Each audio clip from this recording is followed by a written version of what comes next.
कब है मार्गशीर्ष अमावस्या? पितरों को किस समय दिया जाएगा तर्पण? क्या होगी अमावस्या की तिथि और स्नान दान का शुभ मुहूर्त क्या होने वाला है? यदि आप भी इन सभी जानकारियों को प्राप्त करना चाहते हैं तो इस वीडियो को थोड़ा समय निकालकर पूरा देखें। ओम नमः शिवाय, जय श्री कृष्णा। आप सभी का सनातन धर्मसार चैनल पर बहुत बहुत स्वागत है। मित्रों, मार्गशीर्ष अमावस्या का पर्व मार्गशीर्ष कृष्ण अमावस्या तिथि को किया जाता है। 30 नवंबर को सुबह 10:29 से मार्गशीर्ष अमावस्या तिथि की शुरुआत हो रही है। मार्गशीर्ष अमावस्या के दिन पवित्र नदियों में स्नान करने का विधान है। इसके बाद सूर्य देव, भगवान श्री कृष्ण और पितरों की पूजा की जाती है। मार्गशीर्ष अमावस्या को पितरों के लिए तर्पण, पिंडदान और दान किया जाता है। इनकी कृपा से व्यक्ति के सभी दुख दूर होते हैं, पितृ दोष से मुक्ति मिलती है। पितर प्रसन्न होकर आशीर्वाद देते हैं, जिससे परिवार की उन्नति संभव होती है। तो चलिए आज के वीडियो में हम जानते हैं कि इस वर्ष साल 2024 में मार्गशीर्ष अथवा अगहन अमावस्या कब है। मार्गशीर्ष अमावस्या पर स्नान और दान का मुहूर्त क्या होने वाला है। इस दिन पितरों के लिए तर्पण, पिंडदान और श्राद्ध करने का सबसे उचित और सही समय क्या होने वाला है।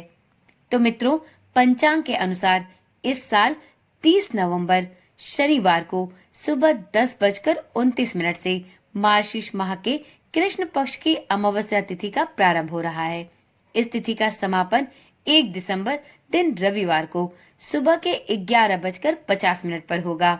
तो मित्रों, इस प्रकार से 30 नवंबर के दिन आप अपने पितरों के निमित्त पिंडदान, श्राद्ध और तर्पण का कार्य कर सकते हैं।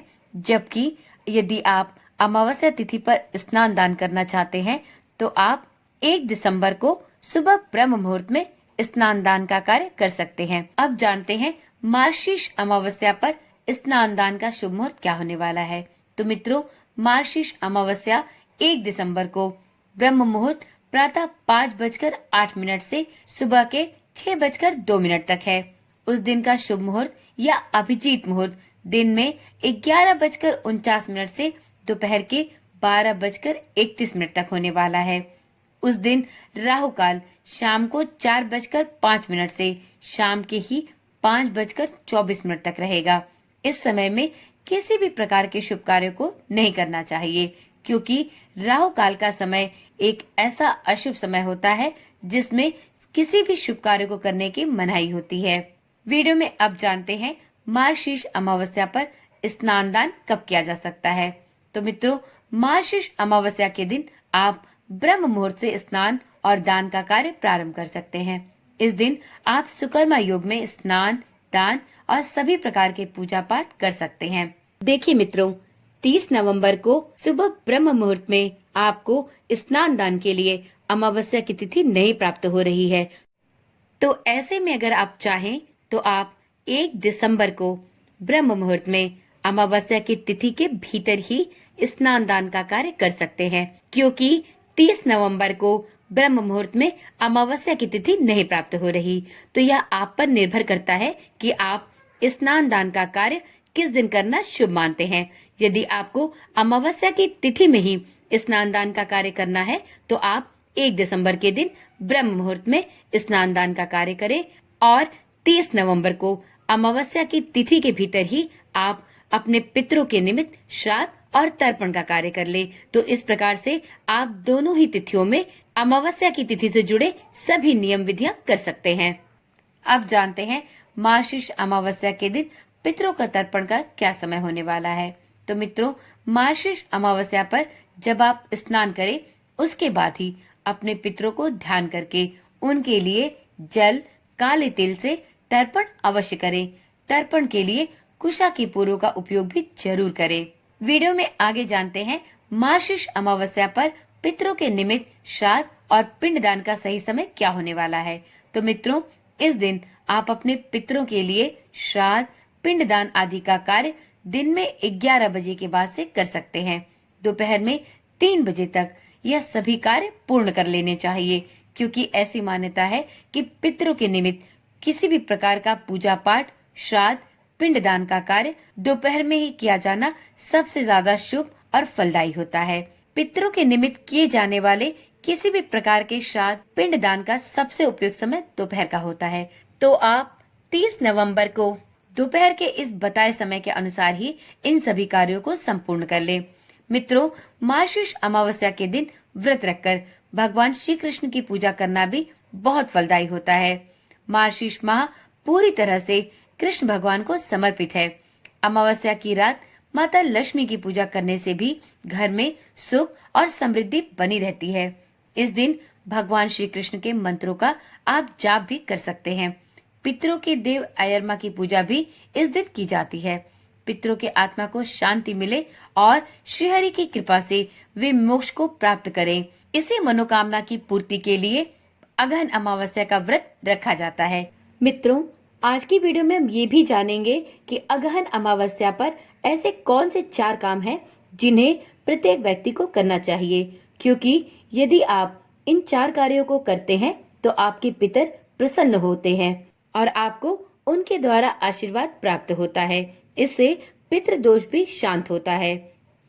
तो चलिए जानते हैं कि अगहन अमावस्या या मार्गशीर्ष अमावस्या पर ऐसे कौन से 4 काम हैं जिन्हें अवश्य ही करना चाहिए। इससे हमारे पितर प्रसन्न होते हैं और उनके आशीर्वाद से ही परिवार में सुख समृद्धि बनी रहती है। तो मित्रों, अगहन अमावस्या पर सबसे पहले पितरों को प्रसन्न करने के लिए आप अन्न का दान करें। अगहन अमावस्या के दिन पितरों की कृपा पाने के लिए आपको अन्न का दान करना चाहिए। इसमें अन्न का दान 2 प्रकार से किया जा सकता है।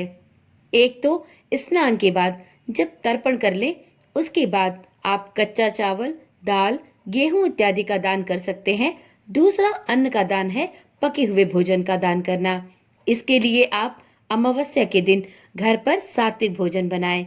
इसमें आप चावल, दाल, सब्जी इत्यादि बनाकर उसमें से कुछ हिस्सा निकाल ले, उसे ठंडा करके किसी गाय, कौवा, कुत्ता इत्यादि को खिला दे। इसे पंचबली कर्म के नाम से जाना जाता है। गरुड़ पुराण के अनुसार इन जीवों के माध्यम से यह अन्न पितरों को प्राप्त होता है। अगला दान है दीपदान। अगहन अमावस्या के अवसर पर आप अपने पितरों के निमित्त दीपदान कर सकते हैं। यह दीपदान शाम को जब अंधेरा होने लगे उससे ठीक पहले करना चाहिए।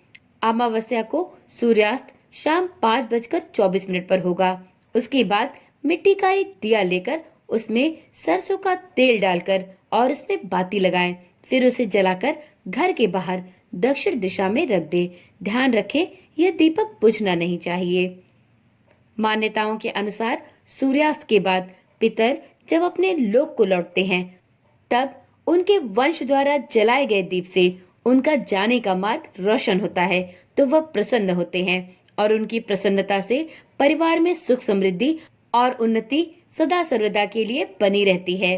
अगहन अमावस्या के दिन एक तीसरा महत्वपूर्ण काम आप गौ माता और तुलसी की पूजा करके कर सकते हैं। जी हाँ, यदि आपके पितर नाराज हैं तो आप इस मार्गशीर्ष अमावस्या पर गाय की सेवा करें, साथ में तुलसी माता का पूजा करें। इससे आपके परिवार पर आए सभी संकट मिटेंगे। परिवार में धन, सुख समृद्धि बनी रहेगी।